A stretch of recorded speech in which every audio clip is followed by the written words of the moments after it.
Olá, turma! Estamos começando mais uma aula e a aula de hoje será sobre porcentagem. Se alguém quiser acompanhar a explicação pela apostila, esse assunto estará a partir da página 47. Então, vamos lá. Antes de a gente aprender o que é porcentagem, nós precisamos entender o que é a razão entre dois números. A razão entre dois números é quando eu divido uma medida por outra. Por exemplo, aqui, eu tenho A sobre B. Então, essa divisão, essa fração, é o que eu chamo de razão. E é a razão entre A, que é o numerador, e B, que é o denominador. E essa razão entre A e B, ela estabelece uma comparação entre A e B. E o denominador é o que a gente chama de referencial de comparação. Tá? Quando a gente tem uma porcentagem, esse denominador, que é o referencial de comparação, é o 100. Então, a porcentagem nada mais é do que uma razão, também uma comparação, em que o meu denominador é o número 100. Por exemplo, aqui, ó, a gente tem 10%. A própria palavra já diz, é 10 por 100. Então, essa fração aqui, ó, 10 sobre 100, representa uma porcentagem. Ela pode ser escrita como símbolo de porcentagem, como fração ou como número decimal, que eu obtenho quando eu divido o numerador pelo denominador. Se eu fizer 10 dividido por 100, isso vai me dar 0,1. Outro exemplo, se eu tiver 6 25avos, isso daqui é uma comparação entre o 6 e o 25. Se eu fizer 6 dividido por 25, isso vai dar 0,24. E isso daqui eu consigo transformar em uma fração com denominador 100. Por quê? Eu tenho dois números depois da vírgula, isso aqui ficaria 24 sobre 100, que é o 24%. Se eu tiver um número decimal, eu posso escrever isso daqui como 1,3 sobre 100. Ou seja, eu andei a vírgula aqui duas casas. Então, se eu ando duas casas com a vírgula para a direita, eu divido aqui, acrescentando 2 zeros no denominador. Por isso que ficou 1,3 sobre 100, que é 1,3%. A mesma coisa aconteceu aqui embaixo. 1,2 é a mesma coisa que 120 dividido por 100. Então, 1,2, na verdade, é 120%. Esses números com o símbolo de porcentagem, por exemplo, 10%, 24%, 1,3% e 120%, nós vamos usar só no meio de textos. Então, vocês vão ver esse símbolo no enunciado de questões, vocês podem encontrar em revistas, em jornais, em textos de modo geral, o número com o símbolo de porcentagem. Porém, quando a gente for fazer algum cálculo, nós vamos usar ele ou na forma fracionária ou na forma decimal. A forma com o símbolo de porcentagem a gente deixa só para os textos. Nas contas vai ser uma dessas duas, ou em fração ou em número decimal. Então, vamos ver um exemplo. Ele diz assim, em um grupo de 180 pessoas, há 45 crianças. Qual é a porcentagem de crianças no grupo? Então, o que ele quer que a gente faça é que compare o número de crianças com o número total de pessoas. E o que é comparar um número com o outro? É fazer a razão entre eles. Então, eu fiz aqui, ó, 45 sobre 180. Se eu dividir 45 por 180, isso vai me dar 0,25, que é a mesma coisa que 25 sobre 100. Ó, eu tenho dois números depois da vírgula, então eu acrescento 2 zeros no denominador. Então, fica 25 sobre 100. 25 sobre 100 é 25%. O que isso significa? Que a porcentagem de crianças no grupo é 25%. Esse mesmo problema a gente poderia ter resolvido por regra de 3. Por quê? O meu total de pessoas representa 100%, porque é a porcentagem total do meu grupo. O total do meu grupo é 180. E eu quero saber qual é a porcentagem, por isso que eu coloquei o X aqui, de 45 dessas pessoas. Regra de 3 com porcentagem vai ser sempre diretamente proporcional, porque quanto mais você aumentar a porcentagem, mais aumenta a sua quantidade. Então, o que eu fiz? Eu transformei isso em uma fração, tá aqui embaixo, e essa parte também em uma outra fração, que está aqui. E a gente multiplica cruzado. Então, 180x escrevi aqui, e 45 vezes 100, que eu escrevi aqui. Vai ficar 180x igual a 4.500. Esse 180 está multiplicando, ele passa dividindo. E 4.500 dividido por 180 vai dar os 25%, que é o mesmo resultado que a gente encontrou aqui, fazendo por comparação. O modo que você vai usar para resolver a questão é indiferente. Você escolhe a forma que você acha melhor, a que você entender melhor, e aí usa porque o resultado sempre vai ser o mesmo. Um outro exemplo, ele diz assim: em uma festa com 420 pessoas, 65% das pessoas são mulheres. Quantas são as mulheres na festa? Então, ele me disse que 65% das pessoas, ou seja, 65% de 420, que é o meu total de pessoas, vão ser mulheres. Sempre que eu uso essa palavra de em matemática, eu estou me referindo a uma multiplicação. Então, escrever 65% de 420 é a mesma coisa que escrever 65 por 100. Lembra de transformar para fração ou para número decimal, a gente não pode usar o símbolo em contas, vezes o 420. Então, essa fração aqui, 65 dividido por 100, dá 0,65. Então, vai ficar 0,65 vezes o 420. Fazendo essa conta, a gente chega em 273. Então, há 273 mulheres na festa, que é 65% de 420. Outro exemplo, lá na apostila, na página 48, o R15. Ele diz assim: em uma excursão, há 160 turistas, sendo 84 brasileiros e os demais argentinos. Qual a porcentagem de argentinos nessa excursão? Então, aqui, ele me deu o total de turistas e me deu o total de brasileiros, mas a pergunta dele é sobre os argentinos. Então, a primeira coisa que a gente vai fazer é descobrir quantos argentinos tem. Se 84 dos 160 são brasileiros, é só eu tirar esses 84 de 160 que eu vou ter o total de argentinos, que é a conta que eu fiz aqui, ó. Os 160 do total de turistas menos os 84 que são brasileiros vai dar 76. Então, eu tenho 76 argentinos no meu grupo. Para eu descobrir a porcentagem que isso representa do total, eu vou comparar esses 76 com o meu total de turistas, que é 160. Então, aqui, ó, ficou 76 dividido por 160. Fazendo essa divisão, a gente vai obter 0,475. Para eu transformar isso em porcentagem, eu ando a vírgula aqui duas casas, que é a mesma coisa que multiplicar por 100. Então, andando a vírgula duas casas, isso vai ficar 47,5%. Agora, o exemplo R16. Ele diz assim: uma pessoa possuía R$ 4.500, aplicou 34% dessa quantia em ações e, nessa aplicação, teve um prejuízo de 12%. Qual foi o seu prejuízo em reais?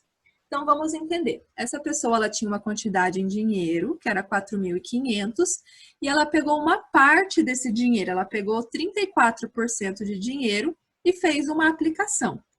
Desse dinheiro que ela tirou daqui para comprar uma ação, para fazer uma aplicação, ela perdeu 12%. E ele quer saber quanto foi esses 12% que ele perdeu. Uma coisa importante, esses 12% é da quantia que a pessoa aplicou, não é do 4.500. 4.500 é o total que ela tinha. Então, aqui, ó, o valor aplicado. Ela aplicou 34% de 4.500. E teve um prejuízo de 12% desse valor. Aqui eu descubro quanto que ela aplicou e aí eu calculo 12% desse valor.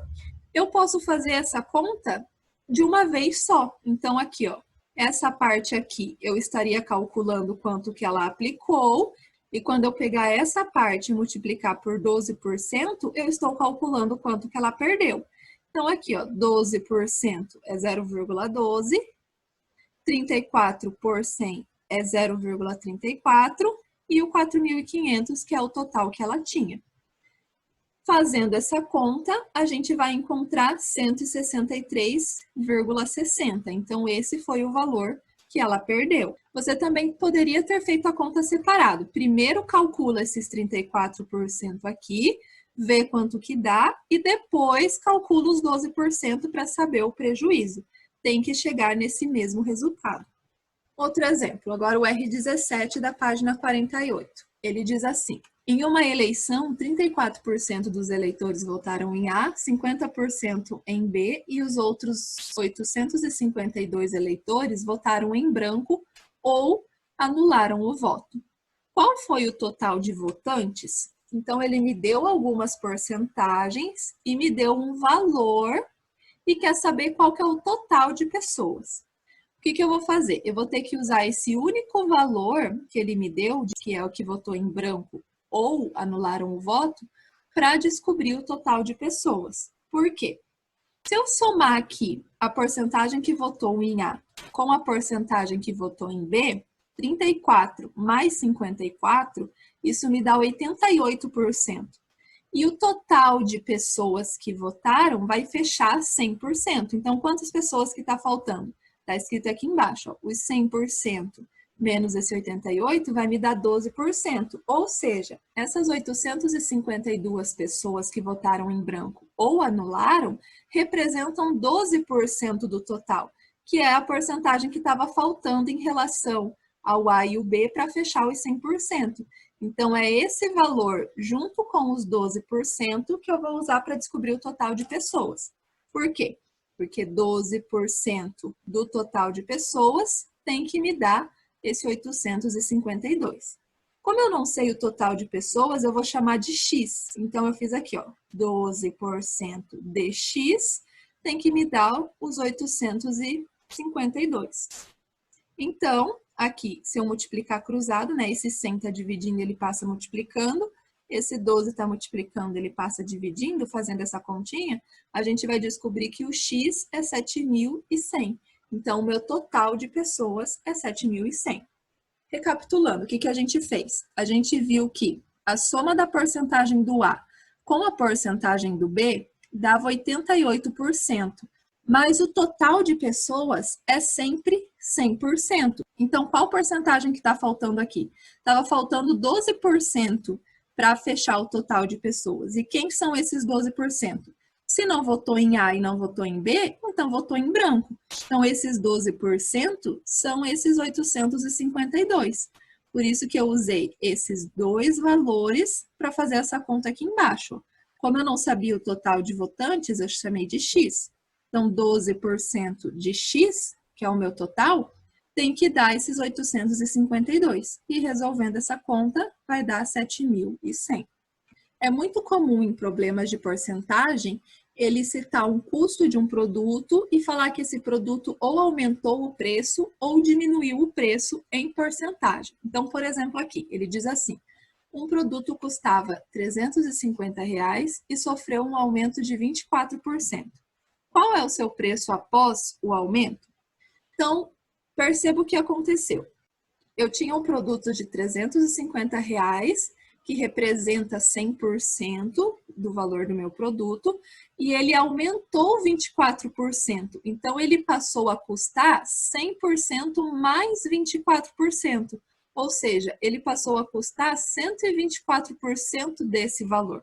Quando eu calculo 124%, ó, 124 por 100 do meu valor inicial, fazendo aqui essa divisão primeiro, que é 1,24, e multiplicando por 350, eu vou obter 434. Então, esse é o novo preço do meu produto.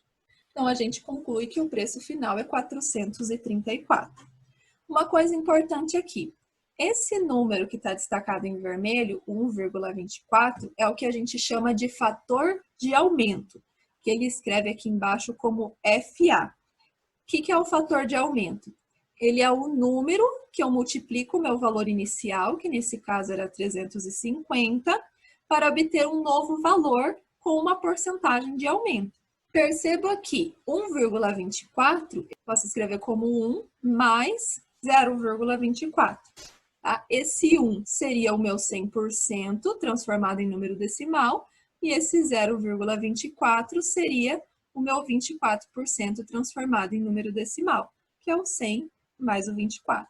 Tá? Essa soma aqui do meu 100% mais a porcentagem que eu vou aumentar é o que eu chamo de fator de aumento.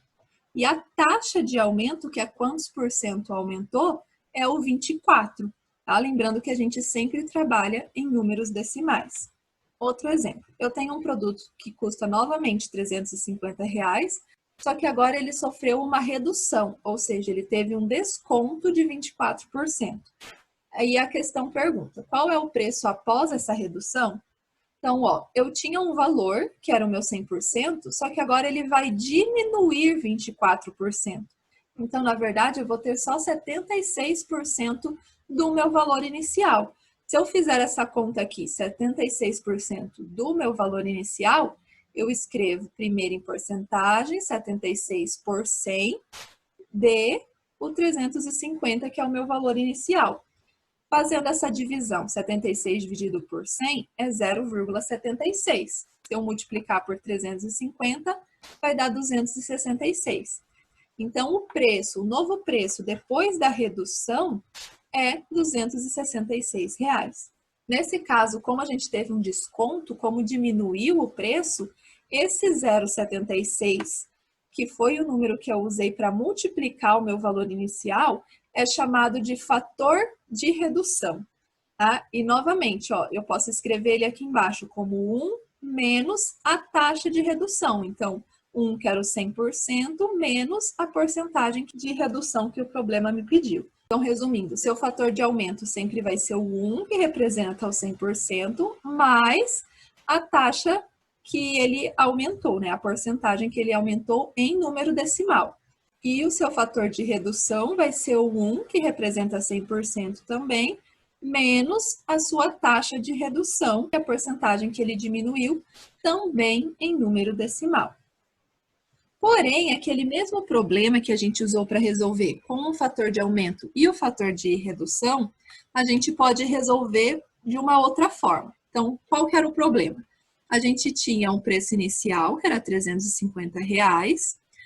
A gente sabe que esse preço ele teve um aumento de 24% e o problema nos perguntou qual que foi o preço final. Então, uma outra coisa que eu posso fazer para resolver o mesmo problema é primeiro descobrir quanto que é 24% desse valor, que é o que eu fiz aqui, ó, 24% de 350, fazendo essa conta, vai me dar 84. Então, esses 84 é quanto o meu preço aumentou. Ele era 350 e aumentou R$84. Então, ele passou a custar R$434. Perceba que, quando eu faço essa conta aqui, ó, 350 mais 84, se eu colocar esse 350 em evidência, ele ficará dessa forma aqui, ó. 350 vezes 1 voltaria no 350, 350 vezes 0,24 voltaria no 84. E o que é isso aqui?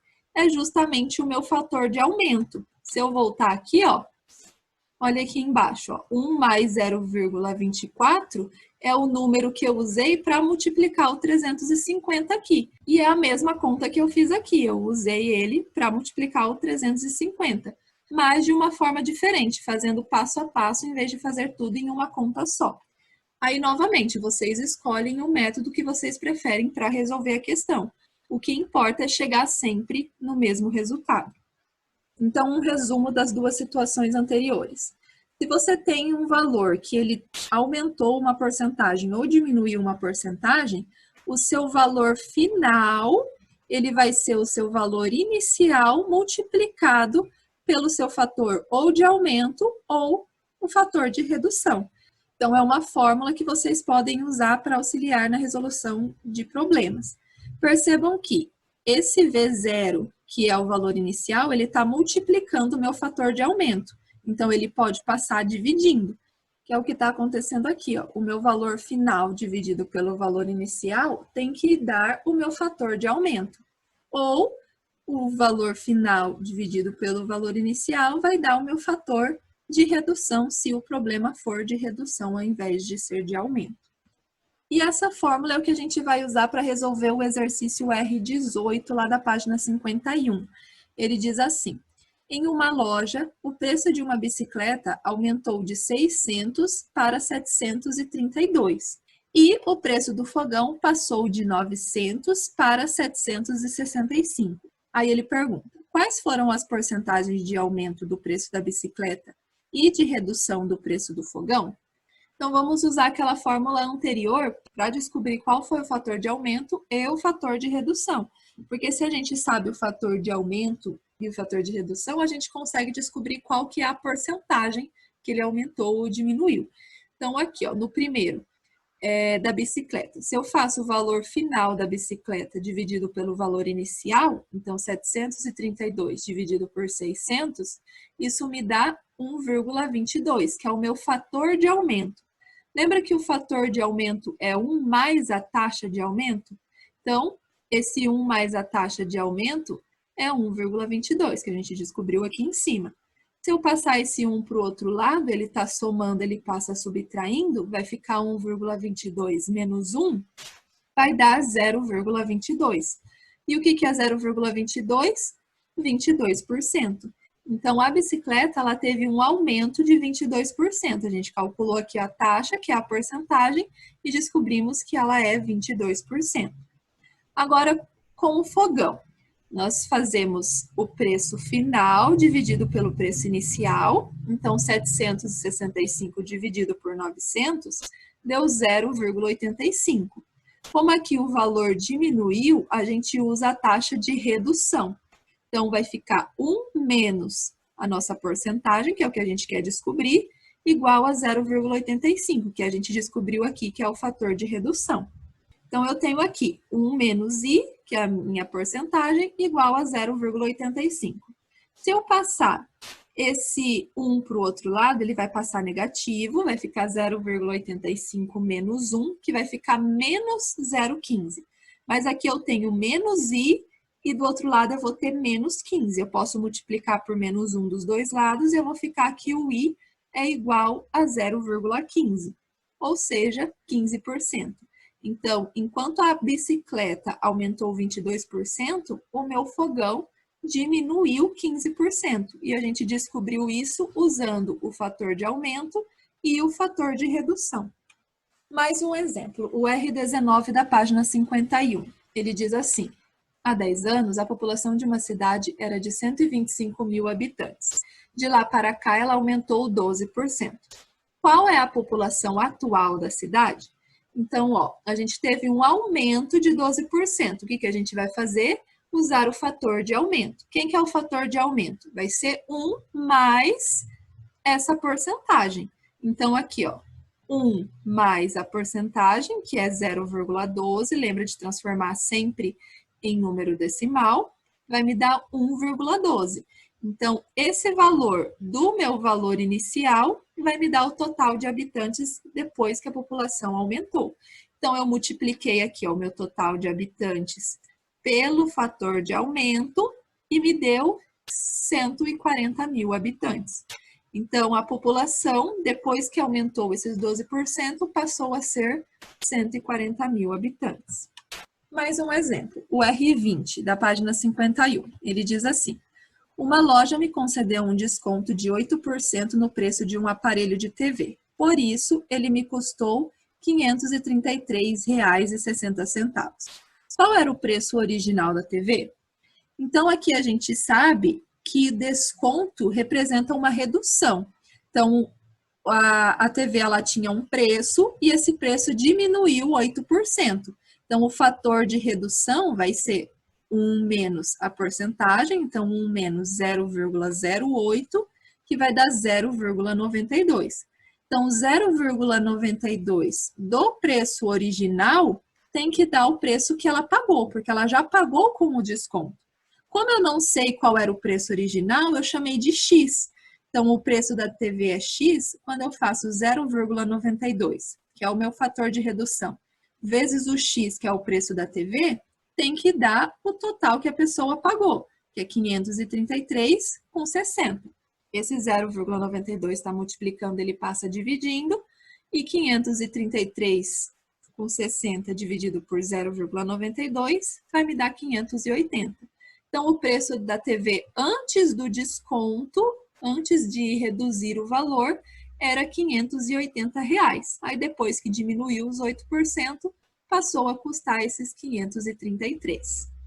Até agora, a gente estava vendo problemas em que diminuiu ou aumentou apenas uma vez. Mas, em um mesmo problema, pode acontecer mais de um aumento ou mais de uma redução, ou um aumento e uma redução ao mesmo tempo, que é esse caso aqui, ó.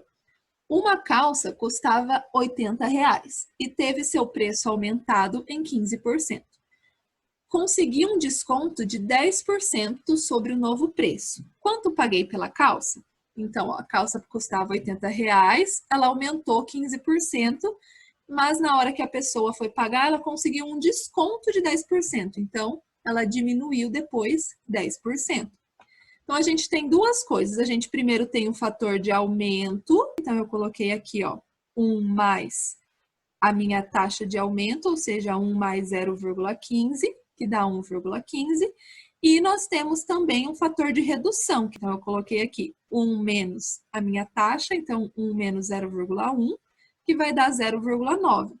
Então, a gente tinha o preço, que era o R$ 80, e ele aumentou 15%. Para eu saber esse valor que ele aumentou, eu multiplico por 1,15, que é o meu fator de aumento. Depois de eu fazer isso, a calça ainda diminuiu 10%. Então, eu vou multiplicar essa parte aqui pelo meu fator de redução, que é 0,9. Eu posso fazer essa conta separada. Primeiro eu calculo quanto que aumentou e depois eu calculo a redução, ou eu faço tudo aqui em uma conta só. E fazendo essa conta vai dar 82,80.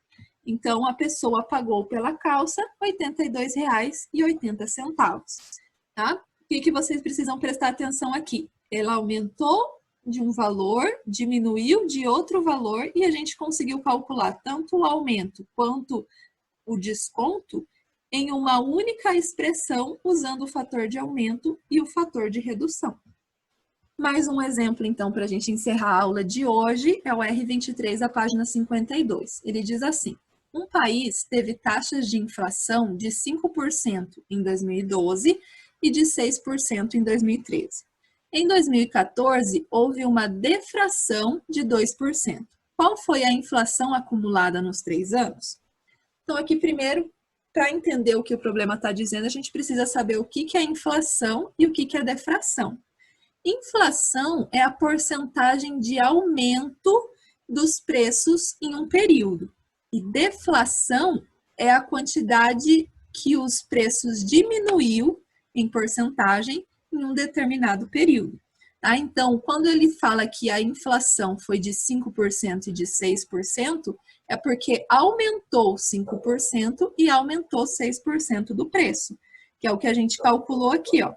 A inflação de 5% vai me gerar um fator de aumento de 1,05. E a inflação de 6% vai me gerar um fator de aumento de 1,06. Mas depois a gente teve uma diminuição de quanto? De 2%. Então, isso vai me gerar um fator de redução de 0,98, que a gente fez 1 menos o 2%, vai dar 0,98. Então, eu fiz o fator de aumento do primeiro ano, o fator de aumento do segundo ano e o fator de desconto do terceiro ano.